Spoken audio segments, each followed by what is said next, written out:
సురేష్ గారు ఈ సందర్భంగా ఏమైనా మాట్లాడాలని మైక్ తీసుకున్నారా? పోటు రంగారావు గారు చివరిగా 2 మాటలు మా కోసం.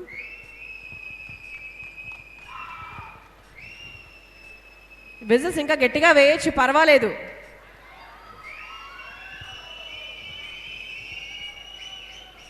సభకు నమస్కారం. వేదిక మీద ఉన్న రియల్ స్టారు గుమ్మడి నరసయ్య గారు, రీల్ స్టారు శివరాజ్ కుమార్ గారు, ఇతర పెద్దలందరికీ పేరు పేరున రెడ్ సెల్యూట్ తెలియజేస్తూ ఉన్నాను. రెడ్ సెల్యూట్ ఎందుకు తెలియజేస్తున్నానంటే, ఒక మట్టి మనిషి కథని ఒక గట్టి మనిషి పాత్ర పోషించి సినిమా తీయబోతూ ఉన్నాడు. ఒక ఆదివాసీ బిడ్డగా ఒక కుగ్రామంలో తన వ్యవసాయ పని చేసుకుంటూ సర్పంచ్గా పోటీ చేసి సర్పంచ్ నుంచి ఎమ్మెల్యేగా 5 సార్లు పోటీ చేసి గెలిచి చివరిదాకా నిజమైన ప్రజల మనిషిగా ఉన్నటువంటి గుమ్మడి నరసయ్య గారి జీవితం అనేటువంటిది పార్లమెంటరీ రాజకీయాల్లో, పార్లమెంటరీ విధానాలలో ఎందరికో ఆదర్శం. ఆ ఆదర్శాన్ని మిత్రుడు పరమేష్ కానీ సురేష్ రెడ్డి గారు కానీ ధైర్యం చేసి తీయడం, పెద్ద మనసుతోటి అంత పెద్ద స్థాయి సూపర్ స్టారు రాజ్కుమార్ గారి కుమారుడు రాజ్కుమార్ గారు అంటేనే భారతదేశంలో పేరెన్నికైనటువంటి గొప్ప యాక్టరు. మన ఎన్టీ రామారావు గారికి ఉన్నంత పేరు రాజ్కుమార్ గారికి ఉంది. వారి కుమారుడైనటువంటి శివరాజ్ కుమార్ గారు దీన్ని అంగీకరించడం అనేటువంటిది చాలా ఆనందించదగినటువంటి విషయం అని చెప్పి భావిస్తూ ఉన్నాం. అందుకే ఈ చిత్ర యూనిట్కి అందరికీ పేరు పేరున అభినందనలు తెలియజేస్తూ ఒక మాట చెప్పదలుచుకున్నాను. 25 సంవత్సరాల క్రితం రక్త కన్నీరు అనే సినిమా వచ్చింది. నాగభూషణం అని చెప్పి ఆ సినిమా తీశాడు, నాటకాలు వేశాడు.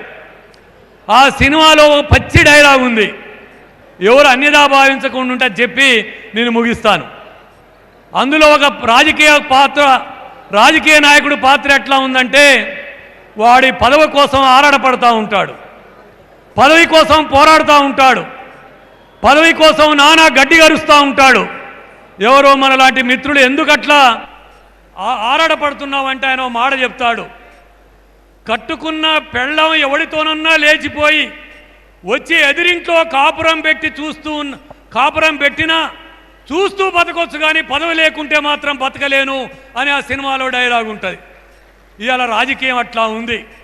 ఎవరు ఎప్పుడు ఏ పార్టీలో ఉంటాడో తెలియదు, ఏ పార్టీ నుంచి ఏ పార్టీలోకి మారతాడో తెలియదు. గోడలు లేవు, తలుపులు లేవు, తాళాలు లేవు. అందుకనే అధికారమే పరమపద సోపానమైనటువంటి ఈ కాలంలో ఆణిముత్యాలు లాంటి వాళ్ళు సుందరయ్య గారి దగ్గర నుంచి, చంద్రరాజేశ్వరరావు గారి దగ్గర నుంచి, నల్లమల్ల గిరిప్రసాద్ దగ్గర నుంచి, కుంజా బొజ్జి నుంచి గుమ్మడి నరసయ్య దాకా ఉన్నటువంటి వామపక్షాలు కానీ, ప్రజాస్వామికవాదులు కానీ, కాంగ్రెస్లో ఉన్న కొద్దిమంది కానీ ఎంతో గొప్ప నాయకులు ఉన్నారు. వాళ్ళు ఈ సమాజానికి ఆదర్శం కావాలి. అవినీతి మయమైపోయి, కుంభకోణాల మయమైపోయి, ప్రజల్ని అనేక రకాల నేరస్తులు చేస్తున్నటువంటి సమాజంలో ఇలాంటి పోరాట యోధులు కావాలి. ఆ పోరాట యోధులు సమాజం గుర్తించాలా. అందులో భాగంగానే ఈ సినిమా తీయడానికి 3 సంవత్సరాలుగా పరమేశ్ మా పార్టీ నుంచి అనుమతి తీసుకొని మేము ఒక్కటే చెప్పాం, ఉన్నది ఉన్నట్లు తీయేయి అనే చెప్పాం. ఆయన దానికోసమే తీవ్రమైన కృషి చేశాడు.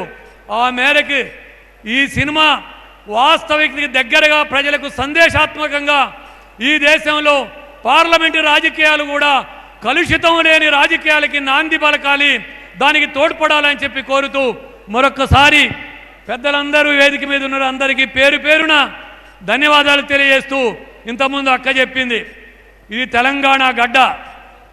ఈ గడ్డ మీద మనందరం గర్జించాం. చుట్టుముట్టు సూర్యాపేట, నట్ట నడుమ నల్లగొండ, నువ్వుండేది హైదరాబాదు, దాని పక్క గోలుకొండ కిలా కింద నీ గోరిగడతాం కొడుకో నైజాము సర్కరోడా అని గర్జించినటువంటి తెలంగాణ గడ్డ ఇది. తెలంగాణ సాయుధ పోరాటంలో 4000 మంది తెలంగాణ యోధులు అమరత్వం పొందినటువంటి గడ్డ ఇది. తొలి దశ తెలంగాణ ప్రత్యేక తెలంగాణ ఉద్యమంలో పాల్వంచలోనే తెలంగాణ ఉద్యమాన్ని పురుడు పోసుకున్నటువంటి గడ్డది 69లో. ఇక్కడే ఇద్దరు యాదగిరి, మరొకరు చనిపోయినటువంటి గడ్డ ఇది. మరి దశ తెలంగాణ ఉద్యమంలో కేసీఆర్ గారిని కరీంనగర్ అరెస్ట్ చేసి ఖమ్మానికి తీసుకొస్తే అడ్డంబడి దెబ్బలు తిన్నటువంటి వాళ్ళం మనం. ఆ దెబ్బలతోనే తెలంగాణ ఉద్యమం రాజుకున్నటువంటి స్థితి మనకు తెలుసు. అందుకే ఈ పోరాటం ఏదైతే ఉందో తెలంగాణ మట్టికి ఆనవాళ్ళు పోరాటం, అందులో నుంచి పుట్టినవాడే గుమ్మడి నరసయ్య గారు.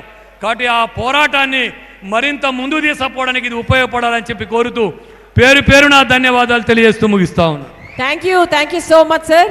మరి ఇప్పుడు